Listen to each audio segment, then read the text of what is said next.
నంద్యాల జిల్లాలో కొనసాగుతున్న టీడీపీ నాయకుల ఆగడాలు. బనగానపల్లి నియోజకవర్గం మంత్రి ప్రోద్బలంతో 400 మునుగ చెట్లు నరికివేసిన టీడీపీ నాయకులు. కొలిమిగుండ్ల మండలం చింతలాయపల్లె గ్రామం వైఎస్ఆర్ పార్టీ నాయకుడు నీలం సంజీవ్ కుమార్ రెడ్డికి సంబంధించిన 400 మునుగ చెట్లను నరికిన టీడీపీ నాయకులు. మునుగ తోటను పరిశీలించి వైఎస్ఆర్ పార్టీ నాయకుడిని ఓదార్చిన బనగానపల్లి మాజీ ఎమ్మెల్యే కాటసాని రామిరెడ్డి, జిల్లా పరిషత్ చైర్మన్ ఎర్రబోతుల పాపిరెడ్డి. టీడీపీ అరాచకాలు ఇలాగే కొనసాగితే మాత్రం సహించే ప్రసక్తే ఉండదు.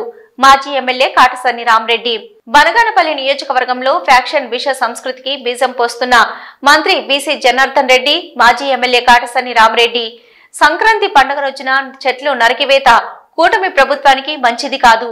జిల్లా పరిషత్ చైర్మన్ ఎర్రబోతుల పాపిరెడ్డి 15 రోజుల్లో కోత కోయనున్న పంట 15 లక్షల రూపాయల మేర వాటిల్లిన నష్టం. పోలీసులకు ఫిర్యాదు చేసిన బాధితుడు నీలం సంజీవ్ కుమార్ రెడ్డి.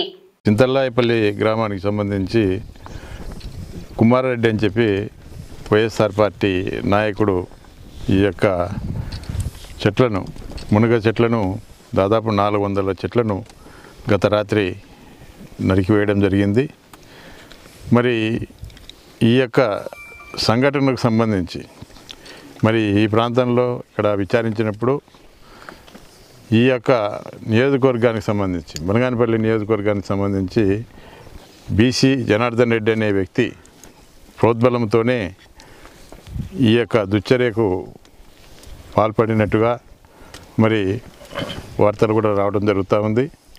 అదేవిధంగా ఈరోజు మరి ఈ జిల్లాలో మేము కూడా దాదాపు 34 సంవత్సరాల నుంచి ఫ్యాక్షన్ చూసినాము.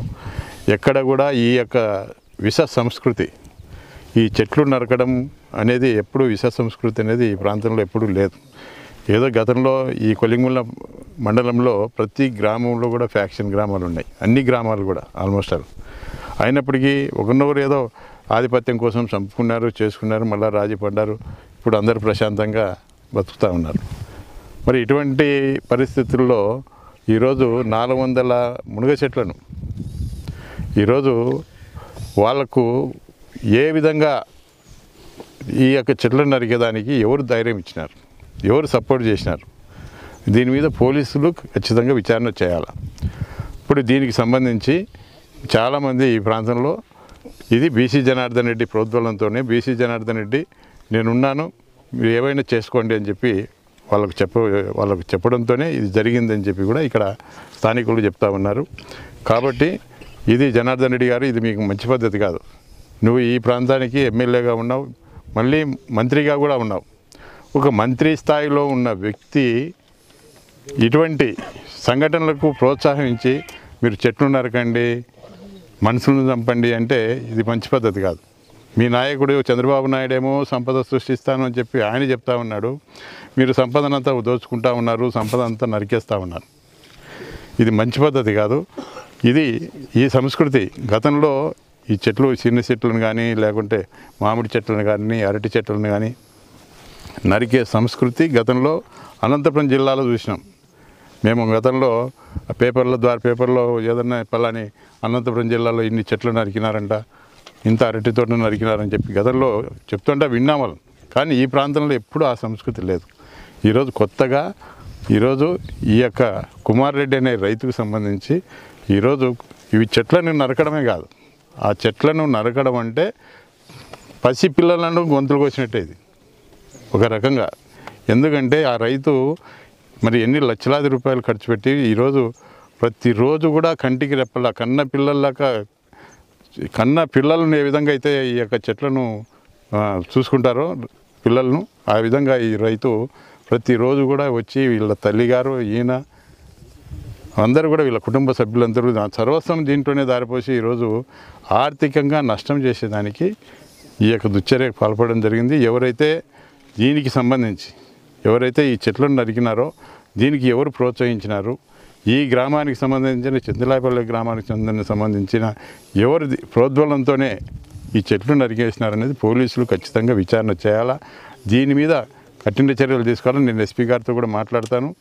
మరి పోలీసులు దీని మీద ఈయన కఠిన చర్యలు తీసుకోకపోతే మున్ముందు కూడా ఇక్కడ ఫ్యాక్షన్ ప్రభావం కూడా పెరిగే దానికి చాలా వరకు ఆస్కారం ఉంది. ఎందుకంటే ఇప్పుడు ప్రశాంతంగా అందరూ ప్రశాంతంగా బతుకుతా ఉన్నారు. అందరూ బైక్లో మోటార్ సైకిల్లోనూ ఫ్రీగా ఎవరికొద్దు వాళ్ళు ఫ్రీగా పోతూ ఉన్నారు. దీన్ని బట్టి మళ్ళీ ఫ్యాక్షన్ మూలాలు ఈ యొక్క చెట్లు నరకడం వల్ల మళ్ళీ పెరుగుతూ ఉన్నాయి. దీనికి సంబంధించి దీన్ని మొగ్గలోనే దీనికి మీరు తుంచి వేయకపోతే దీనికి సంబంధించి పోలీసులు బాధ్యత వహించాల్సి వస్తుంది. కాబట్టి ముఖ్యంగా పోలీసు వారికి నేను విజ్ఞప్తి చేసేది ఏమంటే ఖచ్చితంగా దీనికి ఎవరైతే ఈ యొక్క చెట్లు నరికేదానికి బయట ప్రాంతాల నుంచి కానీ లోకల్గా కానీ ఎవరైతే వచ్చినారో వాళ్ళ మీద కఠిన చర్యలు తీసుకొని కేసులు నమోదు చేసి మళ్ళీ ఇటువంటి సంఘటనలు పునరావృతం కాకుండా ప్రభుత్వం కూడా ఈ యొక్క కుమారెడ్డి అనే రైతుకు సంబంధించి నష్టపరిహారం కూడా ఖచ్చితంగా ప్రభుత్వం కల్పించాలని చెప్పి మేము కోరుతా ఉన్నాం. ఖచ్చితంగా ఎందుకంటే వైఎస్ఆర్ పార్టీకి సంబంధించి ఖచ్చితంగా కుమారెడ్డికి అన్ని విధాలుగా మనకు సపోర్ట్గా ఉంటుంది. అదేవిధంగా పార్టీ కూడా సపోర్ట్గా ఉంది. ఈ విషయాన్ని కూడా జగన్మోహన్ రెడ్డి గారి దృష్టికి కూడా తీసుకొని పోయి ఖచ్చితంగా దోషులను ఖచ్చితంగా శిక్ష పడే విధంగా చర్యలు తీసుకుంటామని చెప్పి ఈ సందర్భంగా తెలియదు.